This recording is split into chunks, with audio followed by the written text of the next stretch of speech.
दोस्तों, एक महिला होती है जो कि दिल्ली की रहने वाली होती है, लेकिन वो यूपी के गाजियाबाद में आकर एक अपने प्रेमी के साथ रहने लगती है। उसके साथ वो लिव इन रिलेशन में रहती थी, लेकिन लोगों को देखने से ऐसा लग रहा था कि वो दोनों एक पति पत्नी हैं और एक पति पत्नी की तरह ही वो रह रहे थे। लेकिन आखिरकार एक दिन उसका ही प्रेमी उसके साथ जो बवाल करता है, उससे पूरा इलाका हैरान हो जाता है और उन्हें यकीन नहीं हो रहा था कि वाकई में उस महिला के साथ इतनी बड़ी वारदात घट गई। आखिर यह पूरी कहानी है क्या?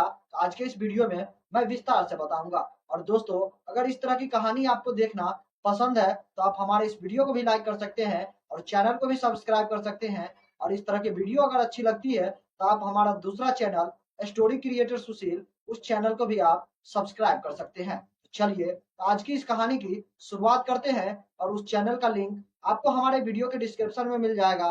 और अगर आपको फेसबुक पेज पे हमें फॉलो करना है या इंस्टाग्राम पे फॉलो करना है तो उसका भी लिंक मैं आपको वीडियो के डिस्क्रिप्शन में दे दूंगा।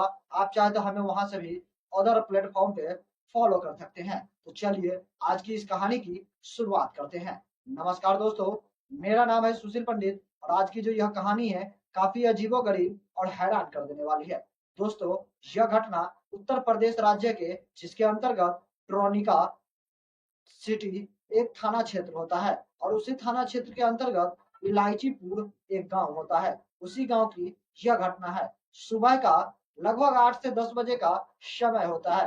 कुछ लोग घर से बाहर निकलकर अपने अपने काम पर जा रहे होते हैं। तभी उस गांव में एक कमरे से बदबू आने लगती है। बदबू इतनी ज्यादा तेज होती है कि सभी लोग बहुत ही ज्यादा परेशान होने लगते हैं। और जब उस बदबू की पता लगाने की कोशिश की जाती है तो वो एक कमरे के पास पहुंचते हैं, जिस कमरे में एक महिला रहती थी जिनका नाम कृष्णा देवी होता है और उनकी उम्र 40 वर्ष थी। और वो एक व्यक्ति के साथ रहता था जिनका नाम फैजल था। लेकिन अंदर से किसी की भी कोई आवाज नहीं आती और बदबू बहुत ही ज्यादा तेज होती है। तो इसके लिए वो लोग बिना कुछ देरी किए हुए ही 112 नंबर पर कॉल कर पुलिस को इस घटना की जानकारी देते हैं। और पुलिस इस घटना स्थल पर जब पहुंचते हैं तो वहां पर बहुत ही ज्यादा बदबू होती है। तो सभी पुलिस वाले अपने अपने नाकों पे एक रुमाल और मास्क ले लेते हैं और उसके बाद जब उस दरवाजे के पास पहुंचते हैं तो देखते हैं कि दरवाजे पे बाहर से ताला लगा हुआ होता है। तो उस ताले को तुड़वाया जाता है और उसके बाद उस कमरे के अंदर पहुंचते हैं तो वहां पर देखते हैं कि एक महिला की डेड बॉडी पड़ी हुई है। वो उस लाश की जो है स्थिति खराब हो रही थी, जिसकी वजह से बदबू बहुत ही ज्यादा तेज होती है। और उसकी जो उस महिला की डेड बॉडी थी उसे देखने के बाद यह पता चल रहा था कि उस महिला के ऊपर जो है गला घोट कर हत्या की गई थी, क्योंकि उसके गले पे उंगलियों के निशान होते हैं। पुलिस उसकी डेड बॉडी को सबसे पहले पोस्टमार्टम के लिए भेजते हैं और इस मामले में उस अगल बगल के पड़ोसी से पूछताछ की जाती है कि आखिर ये महिला है कौन और ये किसके साथ रहती है। तब वहां के कुछ लोग बताते हैं कि इस महिला का नाम कृष्णा देवी है, जिनकी उम्र 40 वर्ष है और ये एक व्यक्ति के साथ रहते हैं जिनका नाम फैजल है।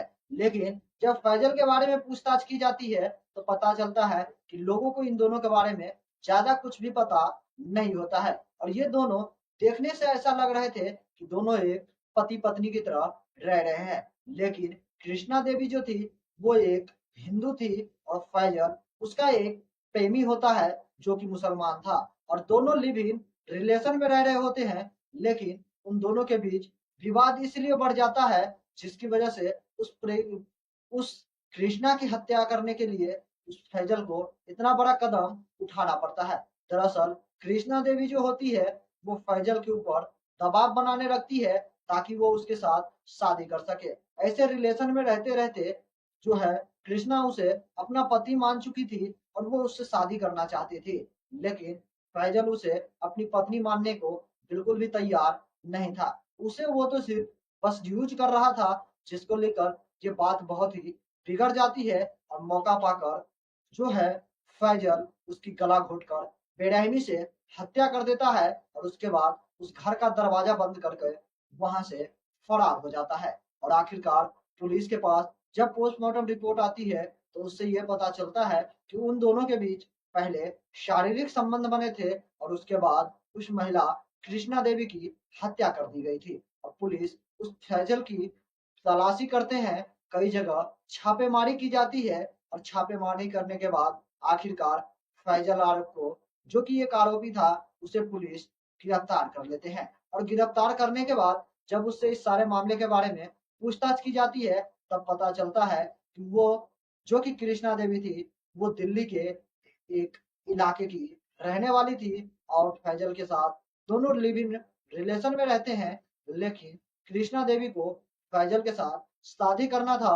शारीरिक संबंध बनाते बनाते वो दोनों चाहते थे कि पति पत्नी बन जाए, लेकिन फैजल को ये स्वीकार नहीं था, जिसकी वजह से वो उससे तंग आकर उसकी गला घोटकर बहुत ही बेरहमी से हत्या कर दी। इस तरह की घटना से लेकर पूरा इलाका, इलायचीपुर का गांव सहरा हुआ था, डरा हुआ था और उन्हें इस तरह की वारदात को लेकर बहुत ही डर था। आखिरकार पुलिस उसे पकड़कर जेल भेज देते हैं और उनके ऊपर जो भी कानूनी कार्रवाई होगी वो की जाएगी। लेकिन आश्चर्य और हैरानी की बात है कि आजकल कई ऐसी ऐसी घटनाएं सामने आती है जिससे हर किसी को हैरान करके उनके रोंगटे खड़े करके रख देते हैं। बाकी दोस्तों, क्या इस कहानी में फैजल ने जो उस महिला के साथ किया, क्या ये सही था? और जो कृष्णा देवी थी, जो कि दिल्ली की रहने वाली थी, उसने जो लिव इन रिलेशन में एक युवक के साथ, जिसका नाम फैजल था, उसके साथ रह रही थी, क्या ये सही था? आप लोग हमारे कमेंट सेक्शन में कमेंट करके जरूर बताइएगा। बाकी इस तरह की घटना और कहानी को लेकर आप लोग क्या सोचते हैं, हमारे कमेंट सेक्शन में कमेंट करके जरूर बताइएगा। बाकी इस वीडियो से मैं विदा लूंगा और फिर मैं मिलूंगा आपसे अगला एक नई एपिसोड में एक नई कहानी के साथ। तब तक के लिए जय हिंद, जय भारत, सतर्क रहिए, सावधान रहिए।